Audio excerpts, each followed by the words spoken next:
जय श्री राम। मित्रों, रामचरितमानस की यहाँ तक की कथा मैं आप सभी को सुना चुका हूँ, जहाँ पर भगवान श्री राम लक्ष्मण और वानर वीरों को भेजकर विभीषण का राज्याभिषेक करवा देते हैं। आज का प्रसंग है हनुमान जी का सीता को कुशल सुनाना, सीता जी का आगमन और अग्नि परीक्षा। फिर प्रभु ने हनुमान जी को बुला लिया। भगवान ने कहा, तुम लंका जाओ, जानकी को सब समाचार सुनाओ और उसका कुशल समाचार लेकर तुम चले आओ। तब हनुमान जी नगर में आए। यह सुनकर राक्षसी उनको सत्कार के लिए दौड़े। उन्होंने बहुत प्रकार से हनुमान की पूजा की, फिर श्री जानकी जी को दिखला दिया। हनुमान जी ने सीता जी को दूर से ही प्रणाम किया। जानकी जी ने पहचान लिया कि यह वही श्री रघुनाथ जी का दूत है। पूछा, हे तात, कहो कृपा के धाम मेरे प्रभु छोटे भाई और वानरों की सेना सहित कुशल से तो हैं। हनुमान जी ने कहा, हे माता कौशलपति श्री राम जी सब प्रकार से सुकुशल हैं। उन्होंने संग्राम में 10 सिर वाले रावण को जीत लिया है और विभीषण ने अचल राज्य प्राप्त किया है। हनुमान जी के वचन सुनकर सीता जी के हृदय में हर्ष छा गया। श्री जानकी जी के हृदय में अत्यंत हर्ष हुआ। उनका शरीर पुलकित हो गया और नेत्रों में आनंद अश्रुओं का जल छा गया। वे बार बार कहती हैं, हे हनुमान, मैं तुझे क्या दूं?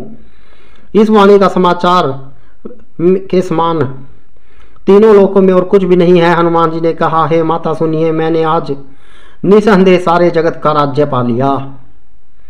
जो मैं रण में शत्रु को जीतकर भाई सहित निर्विकार श्री राम जी को देख रहा हूँ। जानकी जी ने कहा, हे पुत्र सुन, समस्त सद्गुण तेरे हृदय में बसे और हे हनुमान, शेष लक्ष्मण जी सहित कौशलपति प्रभु सदा तुझ पर प्रसन्न रहे। हे तात, अब तुम वही उपाय करो जिससे मैं इन नेत्रों से प्रभु के कोमल श्याम श्री का दर्शन कर सकूं। तब श्री रामचंद्र जी के पास जाकर हनुमान जी ने जानकी जी का कुशल समाचार सुनाया। सूर्य कुलभूषण श्री राम जी ने संदेश सुनकर युवराज अंगद और विभीषण को बुला लिया और कहा, पवन पुत्र हनुमान के साथ जाओ और जानकी जी को आदर के साथ ले आओ। वे सब तुरंत ही वहां गए जहां सीता जी थी। सब की सब राक्षसियां नम्रतापूर्वक उनकी सेवा कर रही थी। विभीषण ने शीघ्र ही उन लोगों को समझा दिया। उन्होंने बहुत प्रकार से सीता को स्नान कराया, बहुत प्रकार के गहने पहनाए और फिर एक सुंदर पालकी में सजा कर ले आए। सीता जी प्रसन्न होकर सुख के धाम प्रियतम श्री राम जी का स्मरण करके उस पर हर्ष के साथ चढ़ी। हाथों में छड़ी लिए रक्षक चले। सबके मन में परम उल्लास उमंग है। रीछ वानर सब दर्शन करने के लिए आए। तब रक्षक क्रोध करके उनको रोकने लगे। श्री रघुनाथ वीर ने कहा, हे मित्र, मेरा कहना मानो और सीता को पैदल ले आओ, जिसे वानर उसको माता की तरह देखें। गोसाई श्री राम जी ने हंसकर ऐसा कहा। प्रभु के वचन सुनकर रीछ वानर हर्षित हो गए। आकाश में देवताओं ने फूल बरसाए। सीता जी के असली स्वरूप को पहले अग्नि में रखा था, अब भीतर के साक्षी भगवान उनको प्रकट करना चाहते थे। इसी कारण करुणा के भंडार श्री राम जी ने लीला से कुछ कड़वे वचन कहे, जिन्हें सुनकर सब राक्षसियां विषाद करने लगी। प्रभु के वचनों को सिर चढ़ाकर मन वचन और कर्म से पवित्र श्री सीता जी बोली, हे लक्ष्मण, तुम मेरे धर्म के नेगी, धर्माचरण में सहायक बनो और तुरंत आग त्याग करो। श्री सीता जी की विरह, विवेक और धर्म और नीति से सनी हुई वाणी सुनकर लक्ष्मण जी के नेत्रों में विषाद के आंसुओं का जल भर आया। वे हाथ जोड़कर खड़े रहे। वे भी प्रभु से कुछ नहीं कह नहीं सकते। फिर श्री राम जी का रुख देखकर लक्ष्मण जी दौड़े और आग तैयार करके बहुत सी लकड़ियां ले आए। अग्नि को खूब बढ़ी हुई देखकर जानकी जी के हृदय में हर्ष हुआ। उन्होंने भय कुछ भी नहीं हुआ। सीता जी ने लीला से कहा, यदि मन वचन और कर्म से मेरे हृदय में श्री रघुवीर को छोड़कर दूसरी गति अन्य किसी का आश्रय नहीं है, तो अग्निदेव जो सबके मन की गति जानते हैं, मेरे भी मन की गति जानकर मेरे लिए चंदन के समान शीतल हो जाएं। प्रभु श्री राम जी का स्मरण करके और जिनके चरण महादेव जी के द्वारा विंदित हैं तथा जिनमें सीता जी की अत्यंत विशुद्ध प्रीति है, उन कौशलपति की जय बोलकर जानकी जी ने चंदन के समान शीतल हुई अग्नि में प्रवेश किया। प्रतिबिंब सीता जी की छाया मूर्ति और उनका अलौकिक कलंक प्रचंड अग्नि में जल गए। प्रभु ने इन चरित्रों को किसी ने नहीं जाना। देवता सिद्ध और मुनि सब आकाश में खड़े देखते हैं। तब अग्नि ने शरीर धारण करके वेदों में और जगत में प्रसिद्ध वास्तविक श्री सीता जी का हाथ पकड़कर उन्हें श्री राम जी को वैसे ही समर्पित किया जैसे श्री सागर ने विष्णु भगवान को लक्ष्मी समर्पित की थी। वे सीता जी श्री रामचंद्र जी के वाम भाग में विराजित हुई। उनकी उत्तम शोभा अत्यंत ही सुंदर है, मानो नए खिले हुए कमल के पास सोने के कमल की कली सुशोभित हो। देवताओं की स्तुति, इंद्र की अमृत वर्षा। देवता हर्षित होकर फूल बरसाने लगे, आकाश में डंके बजने लगे, किन्नर गाने लगे, विमानों पर चढ़ी हुई अप्सराएं नाचने लगी। श्री जानकी जी सहित प्रभु श्री रामचंद्र जी की अपरिमित और अपार शोभा देखकर रीछ वानर हर्षित हो गए और सुख के सार श्री रघुनाथ जी की जय बोलने लगे। तब श्री रघुनाथ जी की आज्ञा पाकर इंद्र का सारथी मादिल्य चरणों में सिर नवाकर रथ लेकर चला गया। तदंतर सदा से स्वार्थी देवता आए, वे ऐसे वचन कहने लगे मानो बड़े परमार्थी हों। हे दीन बंधु, हे दयालु रघुराज, हे परम देव, आपने देवताओं पर बड़ी दया की। विश्व के द्रोह में तत्पर यह दुष्टकामी और कुमार्ग पर चलने वाला रावण अपने ही पाप से नष्ट हो गया। आप समरूप ब्रह्म अविनाशी नित्य एक रस स्वभाव से ही उदासीन अखंड निर्गुण अजन्मे निष्पाप निर्विकार अजय अमोघ शक्ति और दयामय हैं। आपने ही मत्स्य कच्छप वाराह नरसिंह वामन और परशुराम के शरीर धारण किए। हे नाथ, जब जब देवताओं ने दुख पाया तब तब अनेकों शरीर धारण करके आपने ही उनका दुख नाश किया है। यह दुष्ट मलिन हृदय देवताओं का नित्य शत्रु काम लोभ और मद में प्रायण तथा अत्यंत क्रोधी था। ऐसे अधर्मों के शिरोमणि ने भी आपका परम पद पा लिया।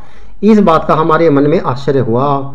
हम देवता श्रेष्ठ अधिकारी होकर भी स्वार्थ प्राण हो आपकी भक्ति को भुलाकर निरंतर भव सागर के प्रवाह में पड़े हैं। अब हे प्रभु, हम आपकी शरण में आए हैं, हमारी रक्षा कीजिए। विनती करके देवता और सिद्ध सब जहाँ के तहाँ हाथ जोड़े खड़े रहे। तब अत्यंत प्रेम में पुलकित होकर ब्रह्म जी स्तुति करने लगे। हे नित्य सुखधाम और दुखों को हरने वाले हरि में धर्मान धारण किए हुए रघुनाथ जी, आपकी जय हो। हे प्रभु, आप भव जन्म मरण रूपी हाथी को विदीर्ण करने के लिए सिंह के समान है। हे नाथ, हे सर्वव्यापक, आप गुणों के समुद्र और परम चतुर हैं। आपके शरीर की अनेकों कामदेवों के समान परंतु अनुपम छवि है। सिद्ध मुनीश्वर और कवि आपके गुण गाते रहते हैं। आपका यश पवित्र है। आपने रावण रूपी महासर्प को गरुड़ की तरह क्रोध करके पकड़ लिया। हे प्रभु, आप सेवकों को आनंद देने वाले हैं, शोक और भय का नाश करने वाले हैं, सदा क्रोध रहित और नित्य ज्ञान स्वरूप हैं। आपका अवतार श्रेष्ठ अपार दिव्य गुणों वाला, पृथ्वी का भार उतारने वाला तथा ज्ञान का समूह है। आप नित्य अजन्मा व्यापक एक और अनादि हैं। हे करुणा की खान श्री राम जी, मैं आपको बड़े ही हर्ष के साथ नमस्कार करता हूँ।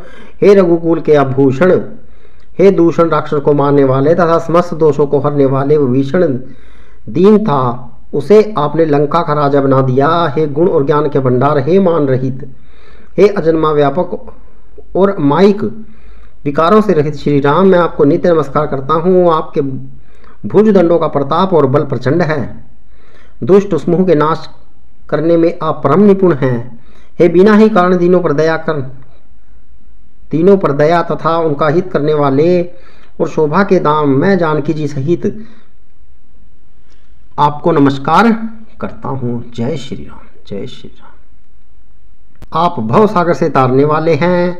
कारण रूपा प्रकृति और कार्य रूप जगत दोनों से परे और मन से उत्पन्न होने वाले कठिन दोषों को हरने वाले हैं। आप मनोहर बाण, धनुष और तरकस धारण करने वाले हैं। कमल के समान रक्तवर्ण आपके नेत्र हैं। आप राजाओं में श्रेष्ठ, सुख के मंदिर, सुंदर श्री लक्ष्मी जी के वल्लभ तथा मद, अहंकार, काम और झूठी ममता के नाश करने वाले हैं। आप अनिज्ञ या दोष रहित हैं। काम और झूठी ममता का नाश करने वाले हैं। आप अनिज्ञ या दोष रहित हैं, इंद्रियों के विषय नहीं हैं। सदा सर्वरूप होते हुए भी आप वह सब कभी हुए ही नहीं, वेद ऐसा कहते हैं। यह कोई दंत कथा क्रोली कल्पना नहीं है। कोरी कल्पना नहीं है। जैसे सूर्य और सूर्य का प्रकाश अलग अलग है और अलग नहीं भी है, वैसे ही आप इस संसार से भिन्न तथा अभिन्न दोनों ही हैं। हे व्यापक प्रभु, ये सब वानर कृतार्थ रूप हैं जो आदर पूर्वक ये आपका मुख देख रहे हैं। हे हरे, हमारे अमर जीवन और देव दिव्य शरीर को धिक्कार है जो हम आपकी भक्ति से रहित हुए संसार में सांसारिक विषयों में भूले पड़े हैं। हे दीन दयालु, आप दया कीजिए और मेरी उस विभेद उत्पन्न करने वाली बुद्धि को हर लीजिए जिससे मैं विपरीत कर्म करता हूँ और जो दुख है उसे सुख मानकर आनंद से विचरता हूँ। आप दुष्टों का खंडन करने वाले और पृथ्वी के रमणीय आभूषण हैं। आपके चरण कमल श्री शिव पार्वती के द्वारा सेवित हैं। हे राजाओं के महाराज, मुझे यह वरदान दीजिए कि ये आपके चरणों कमलों में सदा मेरा कल्याणदायक अन्यन्य प्रेम हो। इस प्रकार ब्रह्मा जी ने अत्यंत प्रेम पुलकित श्री से विनती की। शोभा के समुद्र श्री राम जी के दर्शन करते करते उनके नेत्र तृप्त ही नहीं होते हैं।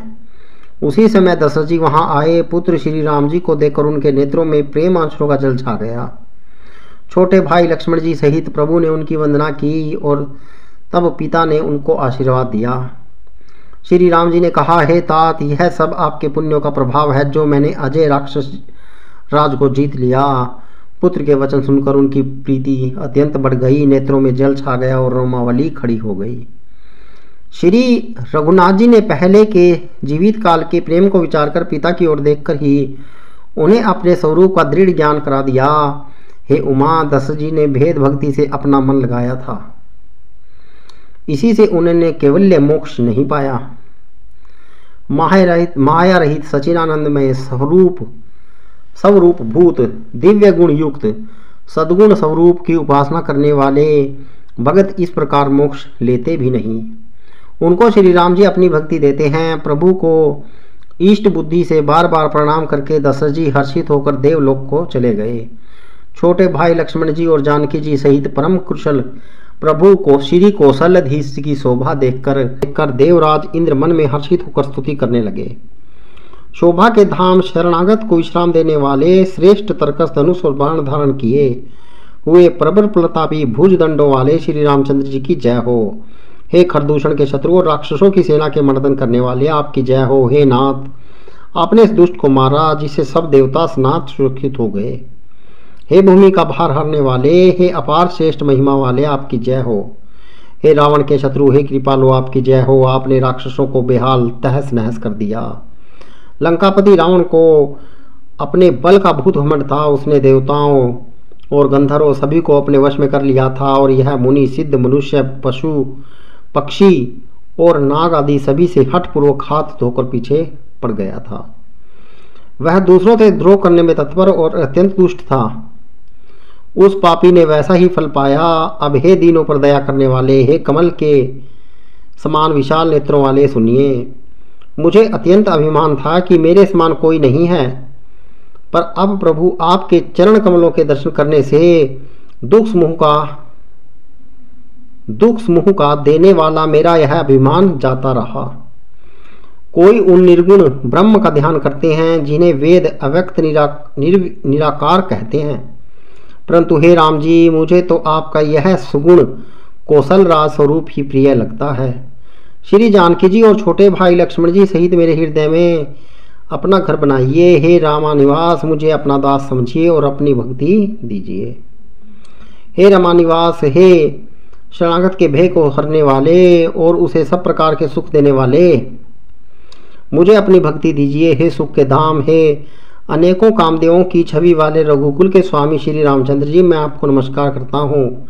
हे देव समूह को आनंद देने वाले, जन्म मृत्यु हर्ष विषाद सुख दुख आदि द्वंद्वों के नाश करने वाले, मनुष्य शरीरधारी अतुल्य बल वाले, ब्रह्म और शिव आदि से सेवनीय, करुणा से कोमल श्री राम जी, मैं आपको नमस्कार करता हूँ। हे कृपु, अब मेरी ओर कृपा करके कृपा दृष्टि से देखकर आज्ञा दीजिए कि मैं क्या सेवा करूं। इंद्र के ये प्रिय वचन सुनकर दीन दयालु श्री राम जी बोले, हे देवराज सुनो, हमारे भालू वानर भालू जिन्होंने निशाचरों ने मार डाला है पृथ्वी पर पड़े हैं, इन्होंने मेरे हित के लिए अपने प्राण त्याग दिए। हे सुजान देवराज, इन सबको जिला दो। काकविशुंडी कहते हैं, हे गरुड़ सुनिए, प्रभु के वचन अत्यंत गहन गूढ़ हैं, ज्ञानी मुनि ही इन्हें जान सकते हैं। प्रभु श्री राम जी त्रिलोकी को मारकर जिला सकते हैं। यहाँ तो उन्होंने केवल इंद्र को बढ़ाई दी है। इंद्र ने अमृत बरसाकर वानरों भालों को जिला दिया। सब हर्षित होकर उठे और प्रभु उनके पास आए। अमृत की वर्षा हो दोनों ही दलों पर हुई, पर रीछ वानर ही जीवित हुए, राक्षस नहीं, क्योंकि राक्षसों के मन तो मरते समय रमाकार हो गए, अतः वे मुक्त हो गए, उनके भवबंधन छूट गए। किंतु वानर और भालू तो सब देवांश भगवान की लीला के लिए परिकर थे, इसलिए वे सब श्री रघुनाथ जी की इच्छा से जीवित हो गए। श्री रामचंद्र जी के समान दीनों का हित करने वाला कौन है, जिन्होंने सारे राक्षसों को मुक्त कर दिया। पापों के घर और कामी रावण ने वह गति पाई जिसे श्रेष्ठ मुनि भी नहीं पाते। फूलों की वर्षा करके सब देवता सुंदर विमानों पर चढ़कर चले। तब सुअवसर जानकर सुजान शिव जी प्रभु श्री रामचंद्र जी के पास आए और परम प्रेम से दोनों हाथ जोड़कर कमल के समान नेत्रों में जल भरकर पुलकी शरीर और गद्द गद्द वाणी से त्रिपुरारी शिव जी विनती करने लगे, हे रघुकुल के स्वामी, सुंदर हाथों में श्रेष्ठ धनुष और सुंदर बाण धारण किए हुए आप मेरी रक्षा कीजिए। आप महामोह रूपी मेघ रूप के उड़ाने के लिए प्रचंड पवन हैं, संयस रूपी वन के भस्म करने के लिए अग्नि है और देवताओं को आनंद देने वाले हैं। आप निर्गुण सगुण दिव्य गुणों के धाम और परम सुंदर हैं। भ्रम रूपी अंधकार के नाश के लिए प्रबल प्रतापी सूर्य हैं। काम क्रोध और मद रूपी हाथियों के वध के लिए सिंह के समान आप इस सेवक के मन रूपी वन में निरंतर वास कीजिए। विषय कामनाओं के समूह रूपी कमलवन के नाश के लिए आप प्रबर पाला हैं।